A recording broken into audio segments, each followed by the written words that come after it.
So hello once again and welcome to my channel. Last video में हमने MP जो है उसको कवर करना शुरू कर दिया है, मध्य प्रदेश को कवर करना शुरू कर दिया है। यूपी की स्टेट काउंसलिंग से रिलेटेड मैंने सारी वीडियो अपलोड करने के बाद अब एमपी को कवर करना शुरू किया है और बहुत अच्छा रिस्पांस मिला यूपी पे और उम्मीद है कि आप लोग एमपी पे भी बहुत अच्छा रिस्पांस देने वाले हैं। जो एक ट्रस्ट है आपके और मेरे बीच में वो बहुत अच्छे से डेवलप हुआ है। So thank you so much. इस वीडियो में हम बात करने वाले हैं एलएनसीटी मेडिकल कॉलेज की, जो कि सिचुएटेड है इंदौर में। ठीक है, पिछले वीडियो में हमने बात कर ली थी सुख सागर मेडिकल कॉलेज की, which is situated at the outskirts of Jabalpur.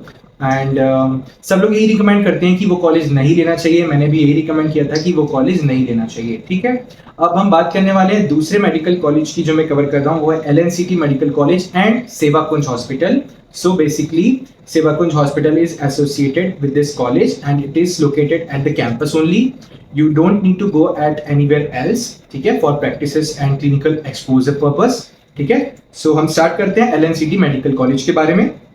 So सबसे पहले मैं आपको बता दूं कि जो LNCT group of Bhopal, group of colleges Bhopal में जो सिचुएटेड है LNCT का, जिसके इंजीनियरिंग भी चलता है, मेडिकल भी चलता है, उसी से ये एसोसिएटेड है। उन्हीं के ओनर्स ने इसको बनाया है इंदौर में। ठीक है, तो बात कर लेते हैं सबसे पहले एलएनसीटी के एस्टेब्लिशमेंट की। So it was established in the year 2021, मतलब काफी नया मेडिकल कॉलेज है। एक भी बैच अभी तक पास आउट होकर के निकला नहीं है, एक भी एमबीबीएस बैच पास आउट होकर के निकला नहीं है। ठीक है, नंबर ऑफ सीट्स की बात कर ली जाए, as of last year it is 150 seats. 150 seats का इनटेक है एक बैच में। ठीक है, ट्यूशन फीस की अगर मैं बात कर लूं, अभी 2024 का एमपी का ब्रोचर रिलीज नहीं हुआ है, फीस स्ट्रक्चर रिलीज नहीं हुआ है, तो पिछले साल का ये अगर मैं बता दूं तो इट इज 13,670 रुपीज। ओके, और अगर बात कर ली जाए जो मिसलेनियस फी लगती है, जो डेवलपमेंटल चार्जेस लगते हैं, मध्य प्रदेश प्राइवेट यूनिवर्सिटी का जो रेगुलेटरी कमिटी है, मतलब MPPURC, और इसी से एसोसिएटेड जो admission and fee regulatory commission है, हमारा कमिटी है जो गवर्नमेंट और डेवलपमेंटल चार्जेस लेती है, तो वो आपको देना पड़ेगा 2,29,530 रुपीज। ठीक है, सो टोटल मिला जुलाकर अगर अपन देखें ट्यूशन फीस को और मिसलेनियस फीस को, तो इसका अराउंड बैठ जाता है 15,30,200 रुपीज। ठीक है, तो सबसे पहले मैं आपको एक इंपॉर्टेंट बात बता दूं कि इस वीडियो में हम बेसिकली ये सारी चीजें कवर करने वाले हैं। सारी इंपॉर्टेंट इंफॉर्मेशन मैं आपको एलएनसीटी से रिलेटेड बताने वाला हूं और वीडियो के लास्ट तक आपको बने रहना है, so that you could know each and everything. जो भी इंफॉर्मेशन मैं आप लोगों के लिए गैदर करके लेकर आया हूं वो सारी एकदम जेन्युइन है और सारी की सारी आपको काउंसलिंग से पहले पता ही होनी चाहिए। बिकॉज मैं नहीं चाहूंगा कि आप किसी भी टाइप के प्रॉब्लम्स में फंसे, किसी भी गलत डिसीजन में आप आकर के गलत कुछ फैसला कर लें, तो वो मतलब आपके लिए ठीक नहीं रहेगा। ठीक है, तो मैं आपको सारी फीस स्ट्रक्चर से रिलेटेड के एकेडमिक से रिलेटेड से सब कुछ मैं आपको डिटेल में बताने वाला हूँ। प्लस जो 3 योजना चलती है जिसके बेनिफिट्स बच्चे उठा पाते हैं मध्य प्रदेश में, वो 3 योजना के बारे में भी डिस्कस करेंगे। और कितना एसी का फीस स्ट्रक्चर है, कितना नॉन एसी का है, वो सारा मैं आपको बताने वाला हूँ। प्लस एक और चीज, जो आपका सीट लिविंग बॉन्ड और रूरल सर्विस बॉन्ड होता है, ये काफी हद तक मतलब बच्चों के लिए मैटर करता है, तो वो भी मैं डिटेल में बताने वाला हूँ। आप एंड तक इस वीडियो को देखिएगा। ठीक है, तो अभी तक हमने एलएनसीटी के बारे में बेसिक डिटेल्स जान ली। वन टाइम कॉशन मनी जो रिफंडेबल रहती है वो 25,000 रुपीज है। ये आपको एमबीबीएस के कोर्स कंप्लीट करने के बाद रिफंड हो जाती है। ठीक है, तो अब टोटल आप ना एक काम कीजिए, एक ना पैड नोटपैड वगैरह लेकर के अपने साथ बैठिए। ठीक है, डायरी वगैरह जो भी, तो उसमें आपको ये सारी चीजें नोट करती जानी है। जो मैं आपको बता रहा हूँ वो सारा चीज आपको नोट करते जाना है। ठीक है, और कैलकुलेट भी आप करते रहिए। तो वो जो AFRC हमारा MPPURC वाला डेवलपमेंटल फीस था, उसको कैलकुलेट करके 15,30,200 आया था। फिर 25,000 और आपने मिला देना है इसमें, तो 15,55,200 रुपीज बैठ गया। ठीक है, तो इतना तो आपको देना ही देना पड़ेगा। अभी इसके अलावा और भी अपन बात करने वाले हैं, क्योंकि इसके अंदर पे मिसलेनियस जो होता है, जो हॉस्टल लेता है अंदर, वो अलग है, जिसमें आपको बेसिकली कोट मिलता है। ठीक है, बुक्स मिलती हैं, बुक्स मतलब होल एमबीबीएस कोर्स के लिए जो बुक्स होती हैं वो मिलती हैं, और भी जो इक्विपमेंट्स होते हैं कॉलेज से रिलेटेड, हॉस्पिटल से रिलेटेड, वो आपको कॉलेज प्रोवाइड करता है। उसके लिए मिसलेनियस अलग है। और ये वाली जो मैंने मिसलेनियस फीस बताई थी, ये सरकार ने बना रखी है। ठीक है, ये सरकार ने वेबसाइट पे अपने मतलब ब्रोचर पे ही रिलीज कर रखा है, तो ये ऑफिशियल है, इसमें आप कुछ ऊपर नीचे नहीं कर सकते। कॉलेज अलग से लेता है, तो वो भी मैं आपको बताने वाला हूँ। प्लस एनआरआई के लिए अगर मैं बात करूं, तो एनआरआई के लिए जो फीस स्ट्रक्चर पड़ जाता है टोटल मिला जुला के, वो है 45,90,600 रुपीज। ये सारी चीजें हम बात कर रहे हैं सिर्फ 1 साल की, ठीक है। जब आप फर्स्ट ईयर में जाएंगे तो आपको फर्स्ट ईयर का जो पैसा देना पड़ेगा उसका मैं आपको ये बता रहा हूं, ठीक है। अब बात कर ली जाए हॉस्टल में, तो एकोमोडेशन है वो है 2 सीटर और 3 सीटर दोनों है, ठीक है। लास्ट ईयर क्या किया था इन लोगों ने, जिन बच्चों ने 2 सीटर में एडमिशन लिया था उन्होंने फीस भी 2 सीटर के हिसाब से भरी थी, बट फिर बच्चों के मतलब ये लोग मैनेज नहीं कर पाए तो फिर उनको भी 3 सीटर में, सब कुछ 3 सीटर में शिफ्ट कर दिया था। और पैसों वैसों का कोई दिक्कत नहीं है, वापस से रिटर्न हो गए थे। मतलब जैसे फॉर एग्जांपल आप 3 सीटर लेते हैं तो 3 सीटर में 10,000 रुपीज कम लगते हैं, तो वो 10,000 रुपीज वापस बच्चों को रिटर्न कर दिए गए थे, तो उसमें कोई इशू नहीं है। तो हम मान सकते हैं कि एकोमोडेशन इज ऑफ 3 स्टूडेंट्स, ठीक है। ये पुराने हॉस्टल की मैं बात कर रहा हूँ। एक्चुअल में एलएनसीटी में सिस्टम ये है कि लास्ट ईयर तक एक नया हॉस्टल कंस्ट्रक्शन में था, अब वो कंस्ट्रक्शन पूरा हो चुका है। तो बेसिकली मैं खुद पर्सनली जाकर के विजिट किया हूँ ये कॉलेज। मैंने, मेरे घर से ये अराउंड मतलब बहुत पास में है, ज़्यादा दूर नहीं है, 8 to 10 किलोमीटर्स की डिस्टेंस पर। तो बेसिकली आप जैसे बात करते हैं कि इंदौर है, ठीक है, तो इंदौर से बात कर ली जाए तो 6 to 7 किलोमीटर्स की डिस्टेंस पर ये सिचुएटेड है, मतलब विलेज में जाकर के एकदम बना हुआ है, ठीक है। और एक चीज़ होती है कि जैसे कोई हाईवे पे कॉलेज है या फिर विलेज के अंदर कॉलेज है, क्योंकि मैक्सिमम कॉलेज ना आउटर एरिया में ही होते हैं, ठीक है। तो अब जैसे बात कर ली जाए कि ये वाला जो कॉलेज है एलएनसीटी, तो ये तो हाईवे पे नहीं बना हुआ, हाईवे के बाद जो अंदर विलेज के लिए रोड जाती है, कनाडिया विलेज के लिए जो रोड जाती है उसमें अंदर जाकर के ही बना हुआ है, ठीक है। काफी अंदर आपको जाना पड़ेगा, डीप डीप डीप, और फिर उसके बाद जाकर के आपको राइट साइड, अगर आप मेन इंदौर सिटी से आएंगे तो आपको राइट साइड में ही कॉलेज दिख जाएगा, ठीक है। तो मैंने एकोमोडेशन की बात करना स्टार्ट की थी। लोकेशन के बारे में मैंने आपको थोड़ा बता ही दिया है। एकोमोडेशन अब 3 सीटर मान लेते हैं, ठीक है। पिछले साल का मैं बता देता हूँ इन लोगों को कैसे कैसे फीस भरनी पड़ी थी। 2 सीटर में जिन बच्चों ने एडमिशन लिया था उनको एसी के लिए 1,05,000 रुपीज पे करने पड़े थे, और नॉन एसी वाले बच्चों को 95,000 रुपीज पे करने पड़े थे, ठीक है। और जिन लोगों ने 3 सीटर में एडमिशन लिया था उनको एसी के लिए 85,000 रुपीज देने पड़े थे, और नॉन एसी के लिए 75,000 रुपीज देने पड़े, ठीक है। तो ये आपको देना पड़ता है, ठीक। अब बात कर ली जाए हॉस्टल के, मतलब हॉस्टल में कैसी फैसिलिटीज हैं। तो हॉस्टल में आपको जो पुराना हॉस्टल बना हुआ है उसमें आपको जो वॉशरूम्स और बाथरूम दिए गए हैं वो कॉमन है। तो ये एक बड़ी खराब चीज बच्चों को लगती थी, खराब एक डिमेरिट सा लगता था कि भाई आपने वॉशरूम और बाथरूम कॉमन बना रखे हैं, इतना हेक्टिक हो जाता है वहां पर, सारे बच्चे एक साथ जा रहे हैं, सुबह उठ करके लाइनें लग रही हैं, तो वो बड़ा प्रॉब्लम हो जाता था। इसलिए इन लोगों ने नया हॉस्टल जो बनाया है, नया हॉस्टल जो आप लोगों को मिल जाएगा, उसमें इन लोगों ने अटैच वॉशरूम्स और अटैच बाथरूम्स दिए हैं, तो उसमें आपको कोई इशू नहीं है, ठीक है। अब हम बात कर लेते हैं नए हॉस्टल के फीस स्ट्रक्चर की। तो एसी के लिए 1,30,000 और नॉन एसी के लिए 1,20,000 रुपीज है, ठीक है। आपको 3 स्टूडेंट्स का एकोमोडेशन मान करके चलना है, ठीक है। अब सबसे इंपॉर्टेंट चीज ये मुझसे आप पूछते हैं कि सर ये बता दीजिए, बॉस ये बता दीजिए कि यहाँ पे आप फर्स्ट ईयर के बाद बाहर रह सकते हैं क्या? तो बिल्कुल, दिस इज वेरी ट्रू। आपको सिर्फ हॉस्टल में फर्स्ट ईयर तक ही रहना है, उसके बाद आप बाहर रह सकते हैं, इसमें कोई इशू नहीं है। अक्सर ये देखा गया है कि फर्स्ट ईयर के बाद अपने आप हॉस्टल से भगा दे रहे हैं लोग, ठीक है। ये चीज एक थोड़ी सी स्ट्रेंज मेरे को लगी जो देखने को मिली है कि फर्स्ट ईयर के बाद अपने आप ही भगा दे रहे हैं कि भाई निकलो यहाँ से, नए बच्चों के एडमिशन के लिए यहाँ पे आपको खाली करना है, ऐसे कर देते हैं, ठीक है। ज्यादा बड़ा हॉस्टल नहीं है इसीलिए, ठीक। तो अब बात कर लेते हैं यूनिफॉर्म की। तो यूनिफॉर्म में ऐसा सिस्टम है कि पिंक कलर की शर्ट रहती है, ब्लैक कलर की पैंट्स रहती हैं, व्हाइट कोट आपको मिल जाता है वहां पे, यहाँ पे मोनो में एलएनसीटी का वो मोनो बना रहता है, एलएनसीटी लिखा होता है, ठीक है। और हॉस्पिटल में जो डॉक्टर्स आते हैं वो 9 o'clock मतलब 9 AM to 4 PM तक ड्यूटी करके जाते हैं, ठीक है। तो गर्ल्स एंड बॉयज दोनों के लिए सेम है यूनिफॉर्म, ठीक। अब बात कर ली जाए लास्ट ईयर की कट ऑफ की, तो आपको बहुत ध्यान से सुनना है बिकॉज आपको ये चीज इस साल सबसे ज्यादा काम में आने वाली है। जब आप अपनी रैंक कंपेयर करेंगे, जब आप अपने मार्क्स कंपेयर करेंगे, ऑल इंडिया रैंक वगैरह, तो आप लोगों को बेनिफिट मिलेगा कि ये जानने का कि इस बार आपको एडमिशन मिल पाएगा कि नहीं, ठीक है। तो नीट 2023 में इसका जो कट ऑफ था इन राउंड 1, बेसिकली मैं जनरल कैटेगरी की बात कर रहा हूँ, अनरिजर्व जो यूआर कैटेगरी के बच्चे होते हैं उनके लिए बात करने वाला हूँ, ठीक है। जो ईडब्ल्यूएस हैं, जो ओबीसी हैं, एसटी हैं, एससी हैं, वो सारा अपना थोड़ा कम करके हिसाब किताब लगा सकते हैं बिकॉज ये इससे तो कम ही जाता है उन लोगों का, ठीक है।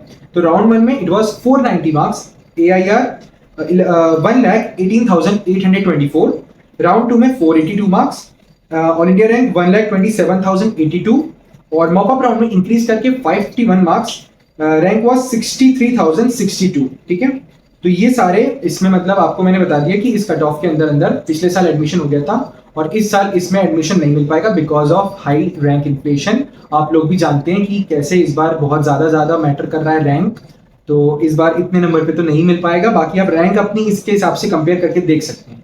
ठीक है, अब बात कर लेते हैं 3 योजना की। तो 3 योजना जो इसके बेसिस में मतलब आपको एडमिशन मिल सकता है वो है मेधावी योजना, मुख्यमंत्री मेधावी योजना, जन कल्याण योजना, मुख्यमंत्री जन कल्याण योजना, और तीसरी है पोस्ट मैट्रिक स्कॉलरशिप स्कीम।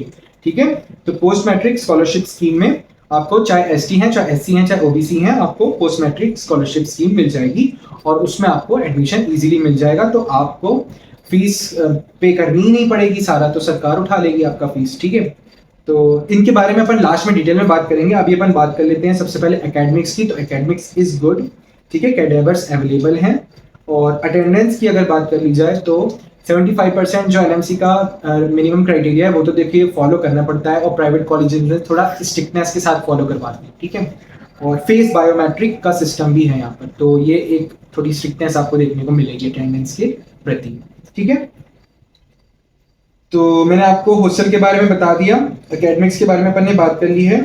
ठीक है, कट ऑफ के बारे में बात हो गई, फीस स्ट्रक्चर के बारे में डिटेल में बता दिया गया है। तो अब हम बात कर लेते हैं जो कैंपस की फैसिलिटीज हैं उसके बारे में डिस्कस में एक बार बता देता हूं। तो यहाँ पे आपको सेंट्रल लाइब्रेरी मिल जाएगी। ठीक है, आपको ई लाइब्रेरी मिल जाएगी जहाँ पे कंप्यूटर्स वगैरह सब लगे हुए हैं। ठीक है, आपको जिम मिल जाएगी जहाँ पे सारे इक्विपमेंट्स वगैरह अवेलेबल हैं। ठीक, आपको लॉन्ड्री मिल जाएगी और सबसे बड़ी बात यह है कि आपको लॉन्ड्री के लिए एक्स्ट्रा चार्जेस पे नहीं करने पड़ते। जो हॉस्टल और मेस का आप लोग देते हैं तो उसमें ही लॉन्ड्री भी इंक्लूडेड रहती है। ठीक है, आपको यहाँ पे बड़ा सा प्लेग्राउंड मिल जाएगा जहाँ पे मैक्सिमम बच्चे आपको क्रिकेट खेलते हुए नजर आएंगे। ठीक है, और जैसे आपका क्या है कि वॉलीबॉल कोर्ट वगैरह ये सारी चीजें ना वैसे बनी नहीं हुई है, लेकिन जब फेस्ट होता है तो फेस्ट के टाइम पे वॉलीबॉल कोर्ट आपके लिए बना दिया जाता है। वहां पे रेड कलर की मिट्टी बिछा करके नेट वेट लगा करके अच्छे से सिस्टम बिठा दिया जाता है जिससे कि आप वॉलीबॉल वगैरह सारे गेम्स इंजॉय कर सकें अपने फेस्ट के टाइम पे। ठीक है, एफिलिएटेड यूनिवर्सिटी की अगर मैं बात करूं तो एलएनसीटी विद्यापीठ यूनिवर्सिटी, मतलब जब आप कॉलेज के गेट के एंट्रेंस पे ही जब जाएंगे, गेट में एंटर करेंगे तो आपको बड़ा सा बैनर लगा हुआ मिल जाएगा, उस पर लिखा हुआ है एलएनसीटी विद्यापीठ यूनिवर्सिटी। सो बेसिकली ये कहीं और सिचुएटेड कोई यूनिवर्सिटी नहीं है, वही कॉलेज का नाम इन लोगों ने एलएनसीटी विद्यापीठ यूनिवर्सिटी रख दिया है। और इसका फर्स्ट ईयर में जबलपुर के साथ एफिलिएशन था, तो जबलपुर में Madhya Pradesh medical science university थी जो, वहां से एफिलिएशन हटा करके इन लोगों ने खुद से कर लिया है। तो अभी खुद की यूनिवर्सिटी से कॉलेज चलता है। ठीक है, इसीलिए इनका फीस स्ट्रक्चर भी इतना हाई फाई है। Okay, so this was all the basic details about the college. अब बात कर लेते हैं सेवाकुंज हॉस्पिटल के बारे में। तो पेशेंट फ्लो एवरेज है, मैं आपको कैंपस टूर का मैंने एक वीडियो बना रखा है, वो भी मैं आपको अपलोड कर दूंगा ये वीडियो डालने के बाद, तो वो आपको पूरा देख लेना है। 6-7 मिनट का बढ़िया सा वीडियो है। ठीक है, तो उसमें मैंने एक चीज ऑब्जर्व करी कि एक तो पेशेंट फ्लो आपका मतलब एवरेज ही मिल जाएगा, आपको ज्यादा खास नहीं देखने को मिलेगा, और क्योंकि नया मेडिकल कॉलेज है पहली चीज, और दूसरी चीज काफी मतलब गांव में जाकर के बना हुआ है। ठीक है, और इंदौर में बेसिकली आपको बहुत सारे मेडिकल कॉलेजेस देखने को मिल जाएंगे। गवर्नमेंट में एमजीएम है और फिर प्राइवेट में भी आपको आउटस्कर्ट्स में इंडेक्स मिल जाएगा, फिर औरबिंदो मिल जाएगा। ठीक है, तो इसके बेसिक कारण की वजह से एलएनसीटी थोड़ा नया है और उसकी वजह से आपको इतना हाई पेशेंट फ्लो देखने को नहीं मिलता, लेकिन फिर भी काम चल जाएगा, आपका क्लिनिकल एक्सपोजर तो देखिए हो जाएगा। ठीक है, काफी चीजें अभी कंस्ट्रक्शन में है हॉस्पिटल में, तो काफी चीजें अभी बन रही हैं। ठीक, तो ये सारी चीजें मैंने आपको बता दी। अब बात कर लेते हैं हमारे जो सबसे इंपॉर्टेंट इंफॉर्मेशन जिसके लिए आपने एकदम वीडियो के एंड तक वेट किया है, वो है सीट लिविंग बॉन्ड और रूरल सर्विस बॉन्ड। ठीक है, तो सीट लिविंग बॉन्ड के बारे में मैं आपको बताऊं तो यहाँ पे आपको पे करना पड़ेगा 32,48,000 रुपीज अगर आप सीट छोड़ के जाते हैं बीच एमबीबीएस के कोर्स में। और इसका जो स्टाम्प पेपर बनेगा वो आपको इसका 0.5% रुपीज में बनाना पड़ेगा, that means it is 16,240 rupees. तो इसका आपको स्टाम्प पेपर बनाना पड़ेगा और अलग से आपको 32,48,000 रुपीज पे करने पड़ेंगे। ठीक है, अब बात कर लेते हैं रूरल सर्विस बॉन्ड की। ठीक है, सबसे पहली चीज मैं बात करने वाला हूं कि जैसे आपने मान लीजिए कोई योजना में एडमिशन नहीं लिया है, प्राइवेट के बारे में अपन पूरा डिस्कस करेंगे, अभी गवर्नमेंट का कुछ डिस्कशन नहीं होगा। आपने कोई योजना के अंतर में एडमिशन नहीं लिया, आपने डायरेक्ट पूरी फीस भर के एडमिशन लिया है, तो आपको जो रूरल सर्विस बॉन्ड है वो 1 ईयर का करना होता है। ठीक है, आपने एमबीबीएस कंप्लीट करी, अब आप पीजी से पहले, पीजी में एंट्रेंस से पहले आप 1 साल का गांव में सर्विस करके आइए।